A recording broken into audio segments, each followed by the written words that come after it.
তৃতীয় টি-20 মেচত ভাৰতীয় দলে 26 ৰানৰ ব্যৱধানত ইংলেণ্ডৰ হাতত পৰাজয় বৰণ কৰিলে। যদি দেখা যায় ভাৰতীয় দলৰ মেচখনত বহু ভুল আছিলে। প্ৰথমতে টছত জিকি বলিং কৰাৰ পুনৰ এবাৰ সিদ্ধান্ত লৈছিলে, কিন্তু ইংলেণ্ড দলে যেন সজাগ হৈ আছিলে। যদি প্ৰথম ইনিংছত বেটিং কৰিব লাগে, কি ধৰণে ৰান কৰিব লাগে সেই প্লান যেন আগতে কৰি ৰাখিছিলে, কিন্তু টছত জিকি পেলাই বলিঙৰ সিদ্ধান্ত লোৱাটো ভাৰতীয় দলে 171 ৰান কৰিবলৈ দিছিলে বিৰোধী দলক। পিছলৈ ৰান চেজ কৰিবলৈ আহি টপ অৰ্ডাৰ বেটাৰসকলেও ভালদৰে খেলিব পৰা নাছিল আৰু শেষলৈ মিডিল অভাৰ্ছত বেছিকৈ প্ৰেছাৰ আহি পৰিছিল, যাৰ কাৰণে পৰাজয় বৰণ কৰিবলগীয়া হৈছিল। মেচখনত যদি দেখা যায় ভাৰতীয় দলৰ হৈ মহম্মদ ছামিয়ে প্লেয়িং 11ত আহিছিলে আৰু প্ৰথম অভাৰতে বলিং কৰিছিলে ছামি, কিন্তু ছামিৰ প্ৰথম অভাৰ চাই এনে লাগিছিল যেন ছামিৰ পূৰ্বত যি পেচ আছিল সেই পেচ ঠিকেই আছিল যদিও ছেট হোৱাৰ যে কিছু সময় লাগে বা দুই এটা মেচ প্ৰেক্টিছৰ প্ৰয়োজন, সেই প্ৰেক্টিছৰ অভাৱ যেন আছে মহম্মদ ছামিৰ। কিন্তু আজি 3 অভাৰ কৰি 25 ৰান ব্যয় কৰিছিল যদিও মহম্মদ ছামিয়ে অহা মেচখনত হয়তো ভাল লৈ দেখা যাব মহম্মদ ছামিক। আৰু যদি দেখা যায় যে ছামিৰ আজিৰ মেচখনত কোনো এটা সময়ত এনে লগা নাই যে ইঞ্জুৰিৰ সমস্যা আছে, কিন্তু ছেটেল হোৱাৰ যি প্ৰয়োজন বা বল হাতৰ পৰা ভালদৰে উলিওৱাও দেখা যোৱা নাই মহম্মদ ছামিৰ।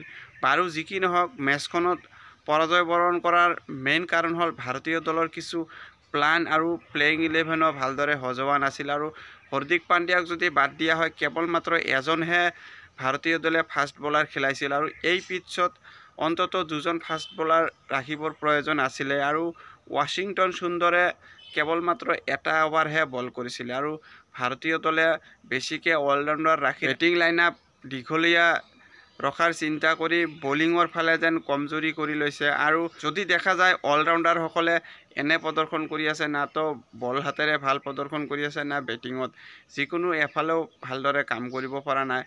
আৰু Dhruv Jurel as a wicket keeper batter হিচাপে খেলিছিল, 6 নম্বৰ বা 7 নম্বৰ খেলালেও ভাল হ'লহেঁতেন, কিন্তু ধ্ৰুৱ জুৰেল যি প্ৰপাৰ এজন বেটছমেন হয়, সেই প্ৰপাৰ বেটাৰক 8 নম্বৰ স্থানত যদি খেলুৱায় তেনেহ'লে দলৰ মাইণ্ডছেট যে কিমান নেগেটিভ চিন্তাধাৰা আছিল ইয়াৰ পৰাই ওলাই পৰিছিল, যাৰ কাৰণে ৰিজাল্টৰ সেয়াই হৈছিল। আৰু ভাৰতীয় দলৰ বেটাৰসকলে আদিল ৰাছিদক যি ধৰণে ভয় লৈ খেলি আছিল ইয়াৰো এটা মূল এটা কাৰণ, কিয়নো আদিল ৰাছিদৰ যি এটা ফেজ আছিল সেই ফেজত কেৱল মাত্ৰ 15 ৰানহে ব্যয় কৰিছিল, যাৰ কাৰণে আস্কিং ৰেট বাঢ়ি গৈছিল আৰু শেষলৈ দলৰ ওপৰত ডাঙৰ এটা প্ৰেছাৰ আহি পৰিছিল। হাৰ্দিক পাণ্ডিয়াই শেষলৈ কিছু মেচ ডিপলৈকে লৈ গৈছিল, কিন্তু ডিপলৈকে লৈ যোৱাৰ পিছত যি ধৰণে প্ৰেছাৰ পাণ্ডিয়াৰ অকলেৰে ওপৰত আহি পৰিছিল, কিন্তু যেতিয়া এক্সিলেটৰ বঢ়োৱাৰ সময় আছিল পাণ্ডিয়াৰ লগত যেন কোনেও সহায় আগবঢ়াব পৰা নাছিল, যাৰ কাৰণে পাণ্ডিয়াৰ এই ইনিংছ ভাৰতীয় দলক কিছু পৰাজয়ৰ ব্যৱধানহে কমোৱা বাদে একোৱে কাম নকৰা হ'ল। আৰু যদি দেখা যায় সূৰ্যকুমাৰ যাদৱো বিগত কেইটা মেচতে ধৰি ভাল প্ৰদৰ্শন কৰিব পৰা নাই।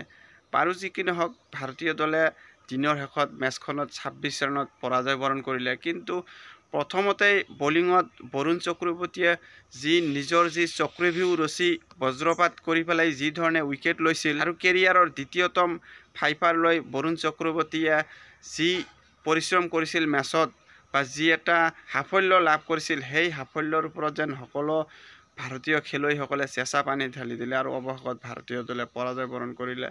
আৰু বৰুণ চক্ৰৱৰ্তীয়ে যি 5 লোৱা এটা পাৰফৰ্মেঞ্চ কৰিছিল, দলে তথাপিও মেচ জয়লাভ কৰিব নোৱাৰিলে যদিও মেন অফ দ্য মেচৰ সন্মান বৰুণ চক্ৰৱৰ্তীয়ে লাভ কৰিছিলে। তো বন্ধুসকল, তৃতীয় মেচৰ মেচ প্ৰিভিউ এয়াই আছিল। ধন্যবাদ।